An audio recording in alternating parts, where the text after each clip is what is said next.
Kira pressed her back against the ancient oak tree, her chest heaving as angry voices echoed through the forest behind her. The council's decree still rang in her ears: leave before sunrise, or face worse than banishment. Her fur, that cursed, beautiful fur, caught the moonlight and scattered it in waves of violet, gold, and deep emerald. The very thing that made her unique had condemned her. In a village where everyone bore coats of simple browns and grays, her iridescence marked her as an aberration, a mistake of nature. "Freak," they'd whispered. "Cursed. Unnatural." She tried to hide it, binding her tail, wearing heavy cloaks even in summer heat. But fur could not be concealed forever, and when the truth emerged during the harvest festival, the elders had gathered in grim consensus. There was no place for her among her people. Now, 3 days beyond the village borders, Kira survived on wild berries and stream water. Her paws ached, and used to constant travel. Worse than the physical pain was the loneliness, the weight of being utterly, completely alone. On the 4th evening, as dusk painted the sky in shades that almost matched her fur, she stumbled upon a small wooden cabin nestled in a clearing. Smoke curled from its chimney. Her stomach growled. Desperation won over caution. The door opened before she could knock, revealing a tall human with warm brown eyes and dark, tousled hair. He held an oil lamp that cast dancing shadows across his angular face. "Oh!" he breathed, eyes widening. But not with disgust, with wonder. Kira froze, waiting for the familiar rejection, the instinctive recoil. Instead, the human, Elias, she would learn his name was, stepped aside. "You look exhausted. Please come in." She hesitated at the threshold, every instinct screaming warnings about humans, about trust, about exposing herself to more pain. But something in his steady gaze, in the gentle way he held the door, made her take that first step inside. The cabin was modest but warm, filled with books stacked on every surface and dried herbs hanging from the rafters. A pot of stew simmered over the fireplace, filling the space with savory comfort. "Sit," Elias gestured to a cushioned chair by the fire. "You're shivering." As warmth seeped back into her bones, Kira watched him move through the cabin with unhurried grace, ladling stew into a wooden bowl, wrapping a blanket around her shoulders without touching her, giving her space while offering kindness. When he finally sat across from her, his eyes met hers with genuine curiosity. "I've lived alone in these woods for 2 years," he said softly. "You're the first visitor I've had. What brings you so far from civilization?" Kira's voice emerged rough from disuse. "I have nowhere else to go." His expression shifted to something tender, understanding. "Then stay as long as you need." The first week passed in careful politeness. Kira kept to the guest corner of the cabin, helping with chores, but maintaining distance. Elias worked during the days. He was a cartographer, she discovered, mapping the endless forest for some distant guild. But in the evenings, over simple dinners, they began to talk. "Why do you live out here alone?" Kira asked one night, curiosity finally overcoming reserve. Elias's hand paused on his cup. "I didn't fit in the city. Too many questions, too much noise. People there, they see the world in very narrow terms. If you don't match their expectations, they try to reshape you or discard you entirely." Kira's ears pricked forward. "You understand. More than you might think." He smiled, but sadness lingered in his eyes. "I've always seen colors others couldn't, patterns in nature that made sense to me but seemed like madness to everyone else. Eventually, I stopped trying to explain. I came here to be myself without apology." She found herself leaning forward. "What kind of patterns?" His face lit up, and he retrieved one of his maps, but it wasn't like any map she'd seen before. Instead of simple lines marking rivers and roads, his drawings captured the flow of wind through trees, the way animal paths spiraled around certain groves, the subtle energy that guided migration patterns. "It's beautiful," she whispered, running a claw gently along the intricate details. "Most people think it's useless." He shrugged. "But it's how I see the world. True and complete." Their eyes met, and something shifted in that moment. A recognition of kindred spirits, both exiled for seeing beauty where others saw only strangeness. As days turned to weeks, Kira found herself relaxing. She stopped hunching to hide her fur's shimmer, stopped tucking her tail away. Elias never stared, never made her feel like a curiosity. He simply accepted her as she was. One afternoon, while helping him sketch a nearby waterfall, she noticed him studying her with that same focused attention he gave his maps. "What?" she asked, suddenly self-conscious. "Your fur," he said quietly. "It changes with your mood, doesn't it? When you're happy, more gold. When you're thoughtful, deeper violet." No one had ever noticed that before. Even she hadn't fully realized the connection.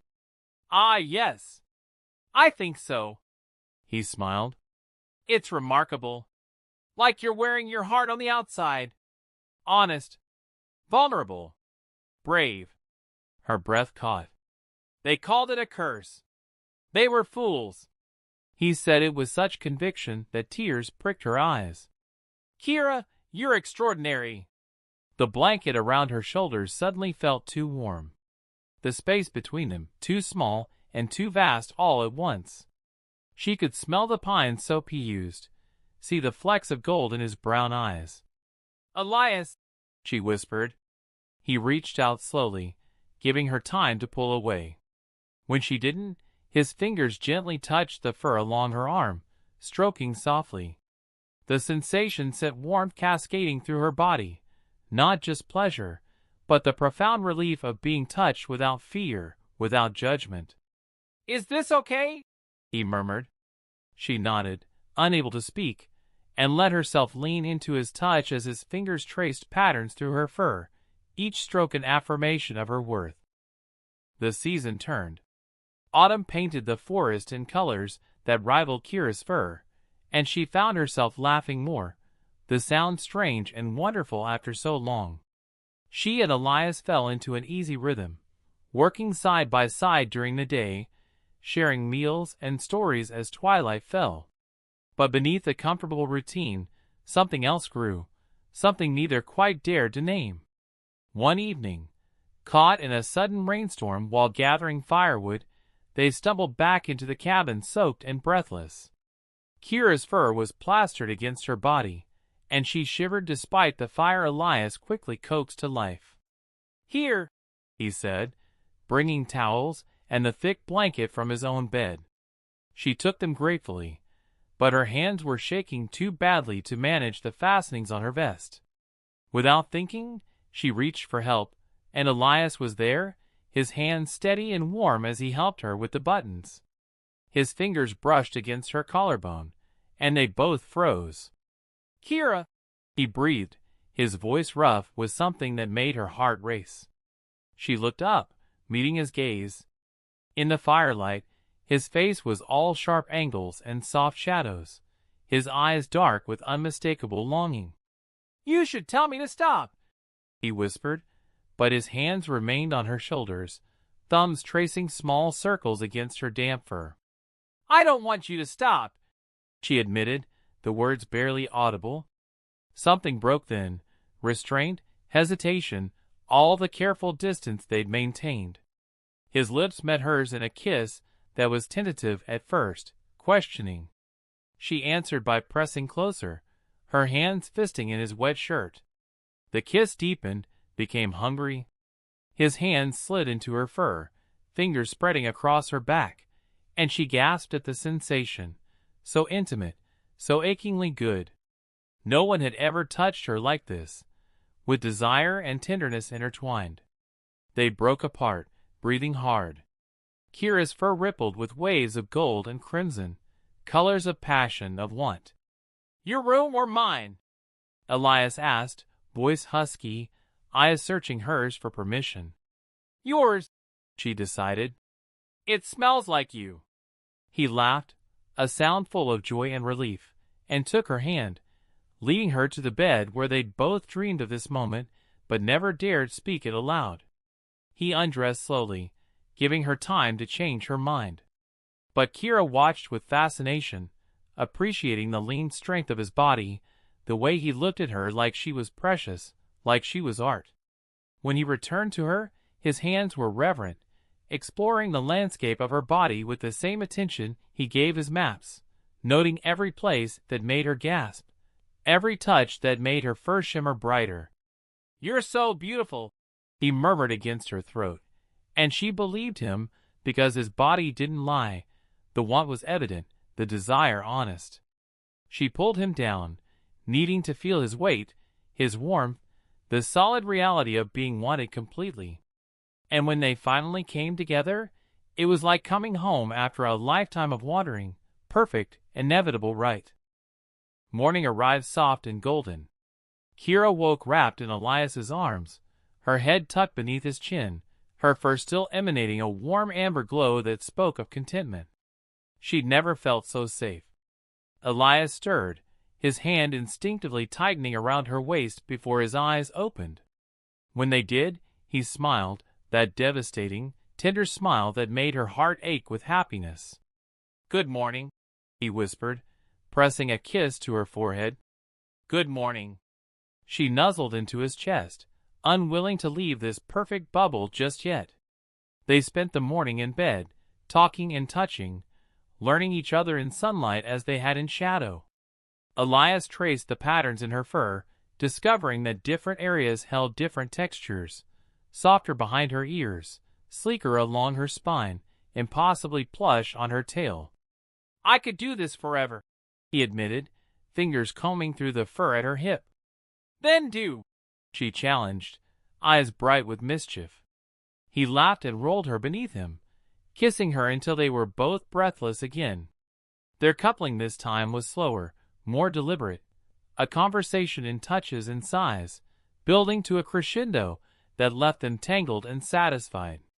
Later, as they prepared lunch together, working in comfortable silence, Elias suddenly spoke. "I love you." Kira's hand stilled on the vegetables she'd been chopping. Her heart thundered so loudly she wondered if he could hear it. "You don't have to say it back," he continued quickly. "I just needed you to know. I've loved you since the night you first smiled at one of my terrible jokes. Maybe before that. I love your curiosity, your strength, the way you see the world. I love every shade your fur takes on, every mood and moment. I love you, Kira. Completely." She turned to face him, and her fur blazed with brilliant gold streaked with pink, colors of joy, of love returned.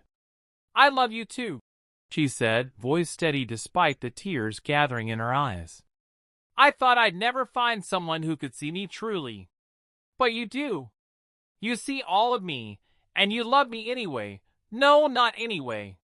You love me because of who I am." He crossed to her in 2 strides, cupping her face in his hands. "Because of who you are," he confirmed. "Every part. Forever if you'll have me." She kissed him then, pouring everything she felt into it, gratitude, passion, hope, love. When they parted, they were both smiling like fools. The afternoon found them tangled together again, unable to keep their hands off each other, every touch a reaffirmation of love declared. Elias explored her body with renewed purpose, learning what made her whimper, what made her arch into his touch, what made her cry out his name. And Kira discovered her own power, the way she could make him gasp, the sound she could draw from him, the pleasure she could give in return for all he'd given her. They made love as the sun set, their bodies silhouetted against the amber light streaming through the window, moving together in perfect rhythm. Winter came to the forest, blanketing everything in pristine white. The cabin became their world, cozy, intimate, filled with love and laughter. Kira had never been happier. Some morning she woke and had to remind herself this wasn't a dream, that she truly found someone who loved her unconditionally. Elias continued his mapping work, but now Kira joined him, her unique perspective adding depth to his observations. They discovered she could sense things he couldn't: subtle shifts in the forest's energy, the emotional resonance of certain places. Together, their maps became something transcendent, blending logic and intuition into art. One snowy evening, as they lay before the fire, Elias's hand idly stroking through her fur, he asked, "Do you ever think about going back to your village?" Kira considered. Once, the thought would have brought only pain. Now, wrapped in love and security, she could examine it clearly. "Maybe someday," she said slowly. "Not to stay, but perhaps to show them that being different isn't something to fear. That there's beauty in variation, strength in uniqueness." "You've become so confident," Elias observed, pride evident in his voice. "You taught me that," she replied, turning to face him. "You showed me I was worthy of love, exactly as I am. That's a gift I can't repay. You don't need to repay it." He kissed her softly. "Love isn't a debt. It's freely given." They made love there by the firelight, slow and sweet, savoring every sensation. Afterward, as they lay entwined, Kira's fur glowing with satisfied gold and tender pink, Elias produced a small wooden box. "I carved this for you," he said, suddenly nervous. Inside was a pendant, an intricate carving of a tree with branches spreading wide, each branch inlaid with tiny fragments of colored glass that caught the light and scattered it in rainbow patterns. "The tree of acceptance," he explained. "Its roots run deep, but its branches embrace the sky in all its colors. Like you. Like us." Tears slipped down Kira's face as he fastened it around her neck. "It's perfect. You're perfect. We're perfect," he corrected. "Together." As spring approached, word of the unusual pair living in the forest began to spread. Some travelers came curious, others came seeking.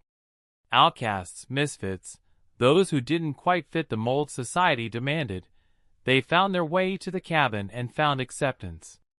Kira and Elias welcomed them all, offering shelter, understanding, and the radical notion that difference was not deficiency but distinction. Their home became a haven, and their love became a testament to the transformative power of acceptance.